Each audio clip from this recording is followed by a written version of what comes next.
کائنات مخدومہ کائنات سیدہ فاطمہ الزہرا اور مولا کائنات ارشاد فرماتے ہیں کہ ایک مرتبہ اللہ کے رسول صلی اللہ علیہ وسلم سے ہم لوگ ملنے کے لیے گئے، آقا کریم صلی اللہ علیہ وسلم سے ملاقات کے لیے گئے، تو ہم نے کیا دیکھا کہ اللہ کے رسول صلی اللہ علیہ وسلم جو ہے وہ اپنے گھٹنوں میں سر رکھ کر آقا علیہ السلام رو رہے ہیں، حضور علیہ السلام کی آنکھوں میں آنسو ہے، حضور علیہ السلام کی آنکھوں میں آنسو ہے، آقا علیہ السلام کی آنکھوں میں آنسو ہے، اللہ کے رسول علیہ السلام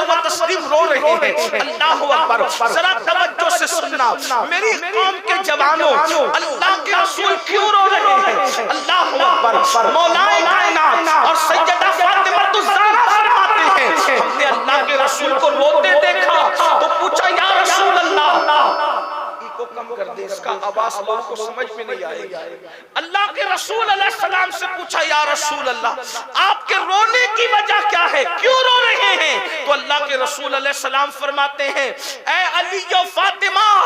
شب معراج جو میں نے جہنم کا مشاہدہ کیا تھا، جو میں نے جہنم کا عذاب دیکھا تھا، جب وہ عذاب مجھے یاد آتا ہے، ہائے میری امت پر جہنم میں کیسا عذاب ہو رہا تھا، تو اس عذاب کو دیکھ کر اللہ اکبر آقا فرماتے جو میں نے دیکھا تھا، جب مجھے یاد آتا ہے کہ میری امت پر کیسے عذاب ہو رہا تھا تو میری آنکھوں میں آنسو آ جاتے ہیں۔ اللہ اکبر، اندازہ کرو سید المعصومین مصطفیٰ جان رحمت صلی اللہ علیہ وسلم جہنم کا وہ عذاب جو میرے آقا نے شب معراج دیکھا تھا، امت پر ہوتے ہوئے جب حضور کو یاد آتا ہے تو حضور زار و قطار رونے لگتے ہیں، حضور علیہ السلام کی آنکھوں میں آنسو آ جاتے ہیں، اس لیے کہ میرے بھائیو ہم میں سے کوئی بھی اس قابل نہیں ہے کہ اللہ کے عذاب کو برداشت کر سکے، جہنم کے عذاب کو برداشت کر سکے۔ کیا ہے جہنم؟ تو اللہ کے رسول صلی اللہ علیہ وسلم ارشاد فرماتے ہیں کہ جہنم کے اندر اگر پہاڑوں کو ڈال دیا جائے تو پہاڑ بھی پگھل جائیں، جہنم میں پہاڑ بھی پگھل جائیں گے۔ ذرا غور تو کرو، جس جہنم کے اندر پہاڑ بھی پگھل جائیں گے وہاں ہمارے جسم کا کیا بنے گا، ہمارے جسم کا حال کیا ہوگا، ہمارے جسم کی ہڈیوں کا حال کیا ہوگا، ہمارے جسم کی چمڑیوں کا حال کیا ہوگا۔ آئیے تو جہنم میں حضور نے کس کس کو دیکھا، جہنم میں کیسے لوگوں کو دیکھا، تھوڑا اس پہ توجہ کر لیں۔ اللہ کے رسول صلی اللہ علیہ وسلم فرماتے ہیں ماؤں اور بہنوں کی بھی توجہ اور آپ سب کی توجہ، بہت مبارک رات ہے آج، بڑی مبارک رات ہے، اس میں اپنی آخرت کے بارے میں سوچ لو، اپنی آخرت کے بارے میں غور کر لو۔ اللہ اکبر، آقا ارشاد فرماتے ہیں اللہ اکبر کہ میں نے جہنم کا جب مشاہدہ کیا تو دیکھا کہ کچھ لوگ ہیں جو جہنم کی آگ کے گولے اپنے منہ میں ڈالتے ہیں، جہنم کی آگ کے گولے اپنے منہ میں ڈالتے ہیں اور وہ ان کی پیٹھ سے باہر نکلتے ہیں، پیٹھ کے رستے سے باہر نکلتے ہیں۔ ذرا سوچو تو صحیح، مسلمانوں ذرا غور کرو، میری قوم کے جوانوں ذرا غور کرو، میری ماں اور بہنوں ذرا غور کرو، اگر گرم گرم چائے کا گھونٹ لے لیں، گرم گرم چائے پی لیں تو زبان کا کیا حال ہوتا ہے، کوئی گرم چیز زبان پہ رکھے تو کیا حال ہوتا ہے۔ آقا فرما رہے ہیں میں نے جہنم کے گولے لوگوں کو اپنے منہ میں ڈالتے دیکھا اور وہ جہنم کے گولے جب ان کے منہ میں جا رہے تھے تو وہ پیٹھ کے رستے سے باہر نکل رہے تھے۔ میں نے پوچھا جبریل یہ کون لوگ ہیں، ان پر یہ عذاب کیوں ہو رہا ہے؟ تو جبریل امین کہتے ہیں یا رسول اللہ یہ وہ لوگ ہیں جو دنیا میں امانت میں خیانت کیا کرتے تھے، یعنی کسی کی امانت کا یہ لحاظ نہیں کرتے تھے، امانت میں خیانت کرتے تھے۔ امانت میں خیانت کا کیا مطلب؟ کسی کی بھی چیز ہے لے لیا، استعمال کر لیا، خیال نہیں کیا۔ آپ غور کریں آج لوگ کسی کا بھی مال لے کر ہڑپ کر جاتے ہیں، مال لے کر کھا جاتے ہیں اور ان کو کوئی فرق نہیں پڑتا۔ اللہ اللہ، لوگ اتنے بے باک ہو چکے ہیں، کسی کا بھی مال کھا لو، کسی کا بھی مال لوٹ لو، کسی کا بھی مال ہڑپ کر جاؤ۔ سنو، جنہوں نے دوسروں کی امانت میں خیانت کی ہوگی تو ان کا حال کیا ہوگا؟ وہ اپنے منہ میں جہنم کی آگ کے گولے بھر رہے ہوں گے اور ان کی پیٹھ سے وہ جہنم کے گولے نکل رہے ہوں گے۔ کیا ہے اسلام کی تعلیم؟ لوگوں کا مال کھا جانے والوں، لوگوں کا مال ہڑپ کر جانے والوں، اللہ کے رسول علیہ السلام کے فرمان کا مفہوم ہے کہ بنی اسرائیل میں ایک مزدور تھا، اس کے سر پر کسی نے لکڑی کا گٹھا رکھا تو اس کے دانت میں کچھ گھس گیا، تو دانت میں کچھ گھستا ہے تو آدمی بے چین ہو جاتا ہے، تو اس نے کیا کیا، دانت میں خلال کرنے کے لیے ایک لکڑی اسی لکڑی سے توڑی اور توڑ کے دانت میں خلال کر لیا، تو توڑ کے جب دانت میں خلال کیا تو اسی وجہ سے وہ اللہ کے عذاب میں مبتلا ہو گیا۔ یعنی کسی کی اجازت کے بغیر ایک لکڑی لے کر کے دانت میں خلال بھی نہیں کر سکتے آپ مجھے بتائیے آج ہم کیا کیا لے رہے ہیں؟ کسی سے قرض لیتے ہیں تو لوٹاتے نہیں، کھا کے ہڑپ کر جاتے ہیں، بزنس کرتے ہیں تو اللہ اکبر کسی سے بھی لے لیتے ہیں، لے کر کے بھاگ جاتے ہیں، کچھ لوگ تو لاکھوں کا غفلہ کر کے بھاگ جاتے ہیں، کروڑوں کا گبن کر جاتے ہیں اور کچھ دنوں غائب رہتے ہیں، اس کے بعد پھر اچانک حج عمرہ کر کے سامنے آتے ہیں اور حاجی نمازی کہلاتے ہیں۔ یہ چیٹنگ بازی اسلام میں نہیں چلتی،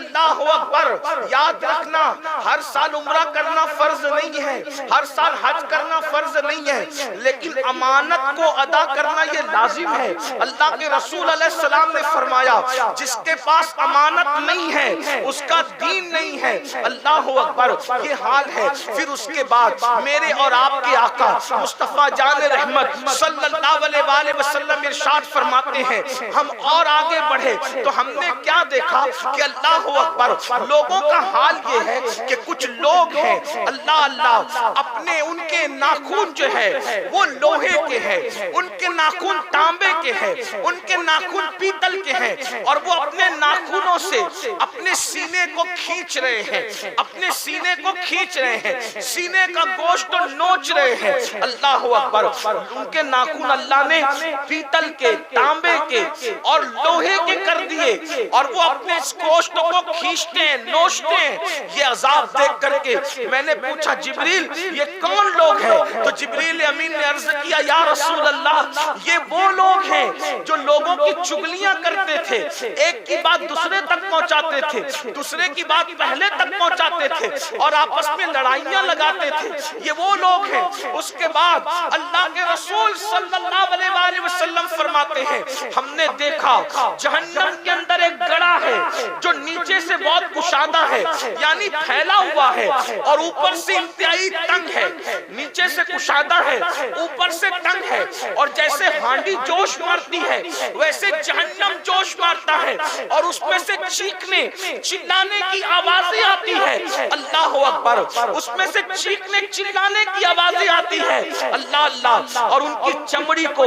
آگ کی کینچی سے کاٹا جا رہا ہے اور وہ چیختے چلاتے ہیں۔ میں نے پوچھا جبریل یہ کون لوگ ہیں؟ تو جبریل امین نے عرض کیا یا رسول اللہ یہ وہ لوگ ہیں جو اس لیے بن سمر کر نکلتے تھے، مرد اس لیے بن سمر کے نکلتے تھے کہ عورتیں ان کے چکر میں پڑ جائیں، اور عورتیں اس لیے بن سمر کے نکلتی تھی کہ مرد ان کے چکر میں پڑ جائے، یعنی کہ ایک دوسرے کو برائی کی طرف بلانے کے لیے، ایک دوسرے کو بدکاری کی طرف بلانے کے لیے، ایک دوسرے کو زنا کی طرف بلانے کے لیے یہ لوگ بن سمر کے نکلتے تھے۔ آج ان کی چمڑی کو آگ کی کینچی سے کاٹا جا رہا ہے۔ ذرا سوچو تو صحیح، اللہ اکبر آج لوگ کیوں بن سمر کے نکلتے ہیں؟ اگر لوگ نارملی انداز سے بنتے سمرتے ہیں تو اسلام نے بننے سمرنے سے منع نہیں کیا، آپ اچھے کپڑے پہن کے نکلو، آپ عطر لگا کے نکلو، آپ غسل کر کے نکلو،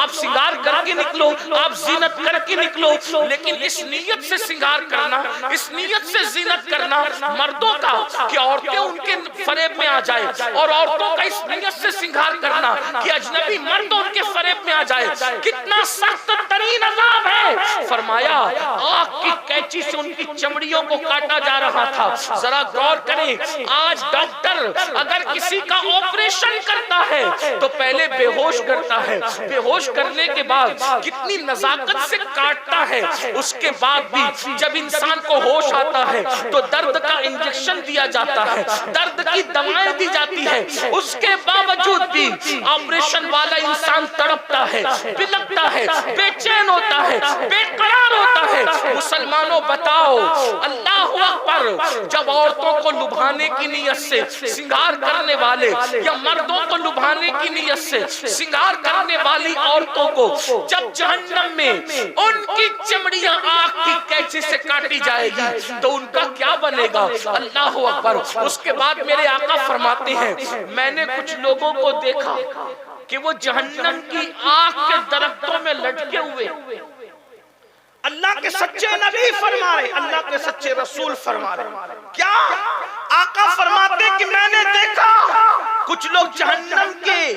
آگ کے درختوں سے الٹے لٹکے ہوئے، یہ عذاب میں نے دیکھا۔ تو جبریل سے پوچھا، جبریل یہ کون لوگ ہیں؟ تو جبریل امین عرض کرتے یا رسول اللہ یہ اپنے ماں باپ کی نافرمانی کرنے والے لوگ، اپنے ماں باپ کو ستانے والے لوگ، اپنے ماں باپ کو تکلیف پہنچانے والے لوگ۔